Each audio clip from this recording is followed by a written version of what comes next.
Oh my goodness. Gentlemen, if you saw a penny sitting on top of a urinal, would you pick it up? Yes. Wow. Typically, no. No is actually the correct answer.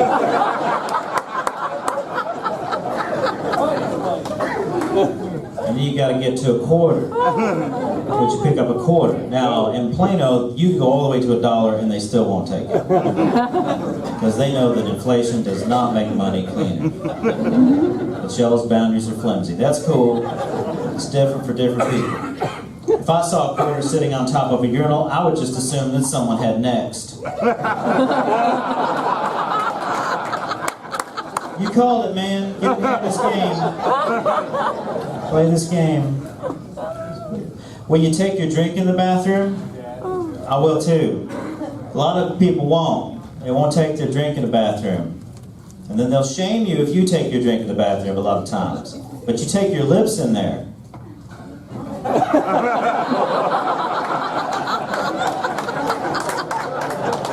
Do that math. I've been in many bathrooms, but never have I seen someone scrubbing down the sink. No, you don't do that. You just go out and kiss your sweetheart with the filthy piss mouth. You're hypocrites. Don't judge me. Oh my God. Take my drink in there. I'll tell you next. I had a little retail job at one point in the mall, just me and the boss working one night, and another dude that worked there walked in carrying a brown paper lunch sack. And he said, "Hey man, give this to the boss." And I go, "What is it?" And he goes, "Check it out." And I opened the bag, and inside was a Polaroid picture of a naked man. And I just looked up. I didn't change my expression at all. I just did this and then this. And he said, "Ah ha ha ha," and he ran off into the night. Left me holding the bag. That's true. It's a true story. So I closed the bag and I walked to the back room and I said, "Hey man, Art brought this for you." That was his name, by the way, Art. Art Fowler, in fact. If you know him, don't trust him. He's still around here. I was like, "Art brought this for you," and he goes, "I don't want that." I guess that's why you're the boss. But that's like an HR ethics problem in 2019, right? Yeah. Because you just can't know, oh, by the way, Brett, certain employees are subject to come up in here with a bag of dicks. Don't open it, Brett. It's a trick. I never knew what it was. Was it like the end of a vulgar chain letter that had been handed down for generations or whatever? Here's the thing, there was no selfie stick for a Polaroid camera. 2 men were involved in this thing. That's a conspiracy against me. You digital natives don't understand. I was abused. I was delivered to analog sext. You got sexted. I sexted you. It's like the other day I opened a private Snapchat and it was a dude sitting on a toilet. And I just went, oh. But he didn't get the same satisfaction this other man attempted to get, right? Because back in the day, you had to hand deliver the abuse and then wait. Now you could abuse 400 people simultaneously. I don't know if it's better or worse, but it is different. Alright. They like it over there in the corner. I'll tell you about this. So the Renaissance was a time of intellectual discovery, right? Ancient Greece and Roman knowledge was rediscovered. Scientific method was figured out about, from philosophy, and it leads to the electronic madhouse we live in to this day, right? Renaissance man was a man who was broadly knowledgeable on a wide range of topics. But a Renaissance festival is different. There are no well-read characters at the Ren Fest. It's just the local culture of whatever burg you stumbled onto in 1347, right? Just peasants and whimsy, that's all you get.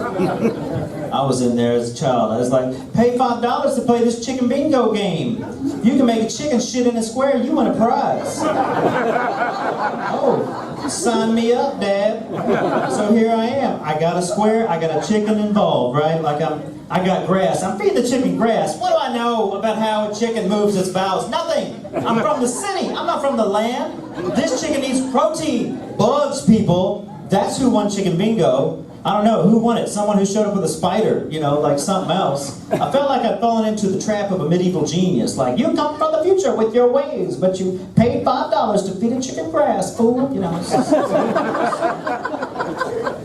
Like, I want to go to a Renaissance festival in a library. I'll dress up for that. Is that available? Like with a ladder up to the second level of books because I got so much knowledge? I want that. Is that? No, you can't get that. Where is that? I think the closest I could get is like the green room at a TED Talk. Some of y'all into TED, but not TEDx. TEDx they got cheap on TED. TED got cheap. Anybody can do TEDx. Silly. I had to apologize to a woman recently for rapping at her. Yeah, it's true. I have been drinking. I don't drink a lot, and sometimes when I drink, apparently kind of 90s breath comes back. She was talking about some dessert she was going to have filled up with peanut butter, and I was just like, inside peanut butter, outside jelly. Like, just shot out of me. Totally unpredictable. I spit hot fire at the woman. She didn't deserve that. She did nothing to me. I apologize. I told her I had been diagnosed with gangsta Tourette's. I was like that for years. I just consumed too much rap. Like, the record companies that programmed me to be a slot machine of rap lyrics. I'm telling you, if you said the right combination of words to me, I would rap at you. That's just how I was. Like, still to this day, if I hear the weatherman on and it happens to be 80 degrees outside, in my head, I just hear 80 degrees when I tell that bitch, please raise up all these UTs, give me good smell of these. At ease, Brett, at ease. You're out of the streets, man. Irving was not that hard. Real easy. I don't ever like to buy gas when it's $1.87.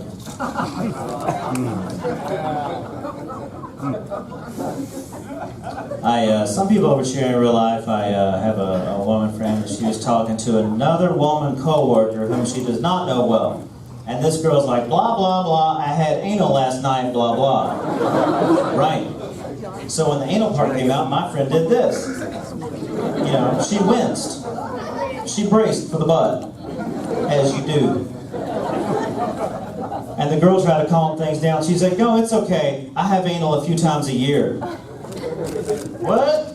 I like the idea we're supposed to be comforted by the knowledge that you're on a schedule. No, people, this is regular anal. No one get uptight. It's regularly scheduled anal.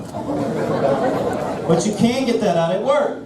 You can't do that at work because the co-workers will talk. And if you're having a bad day, they'll start to talk. Like, what's wrong with her? Does she have that quarterly anal?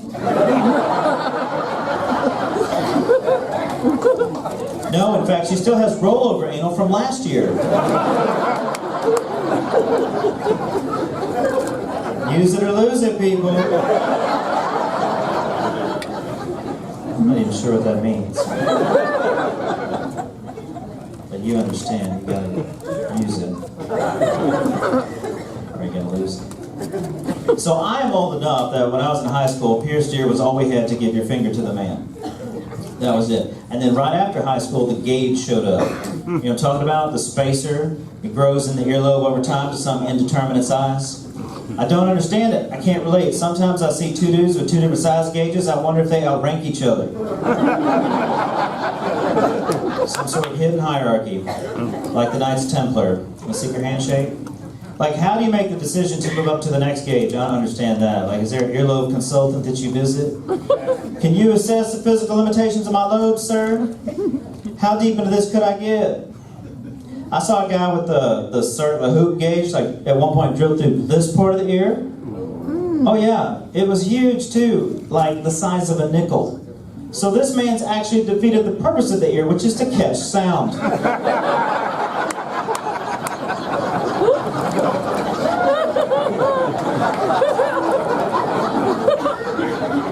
Evolution provided for us, and he punched a hole right through, right?